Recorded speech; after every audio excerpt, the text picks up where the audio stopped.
More developments in the Georgia grand jury investigation that's looking into Trump's attempts to overturn the 2020 election in that state.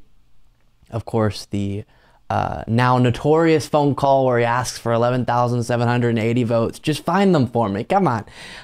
Who needs a democracy? And the most recent development is that his former chief of staff, Mark Meadows, a South Carolina judge ruled today that he's going to have to testify in front of the grand jury, which is good and will hopefully yield some interesting information. Reading from CNN, a South Carolina judge on Wednesday ruled that former Trump White House chief of staff Mark Meadows must appear for testimony in the Atlanta area grand jury 2020 election meddling investigation. Quote, I am going to find that the witness is material and necessary to the investigation and that the state of Georgia is assuring not to cause undue hardship to him, Judge Edward Miller, who sits on the Court of Common Pleas in Pickens County, South Carolina, said at the end of a hearing Wednesday morning.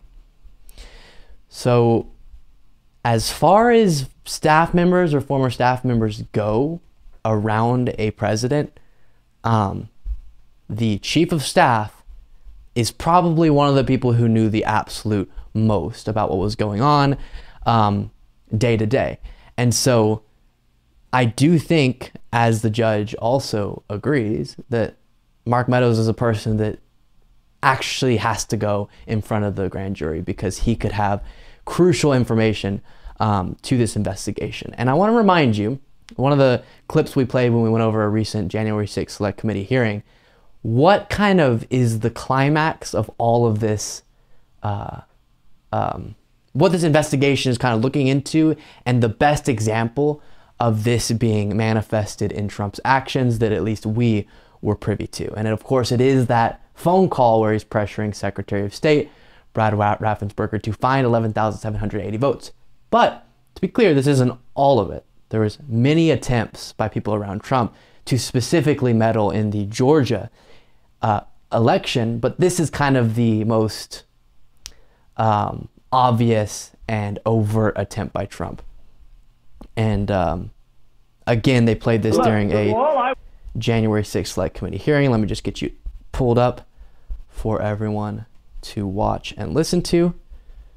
Take a look. What I want to do is this. I just want to find 11,780 votes, which is one more than we have, because we won the state. Look, we need only 11,000 votes. We have far more than that as it stands now.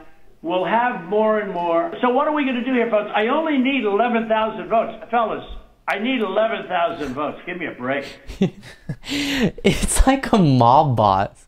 Fellas, what are we going to do? I just need 11,780 votes. You can't do that. The President of the United States, at least in a stable democracy, should not be calling an election official of a state he lost in and saying, listen, I don't have any legitimate evidence to provide you, but it's just 11,780 votes. Come on, you can just find give it. it to me. It's only 11,000. How hard could it actually be? Really incredible. So Chief of Staff, Mark Meadows, former Chief of Staff, is going to have to be involved in that. We saw too, Lindsey Graham, there was a temporary halt, but he seems like he's also going to have to be forced to testify as well. And maybe we'll see justice be served in this case.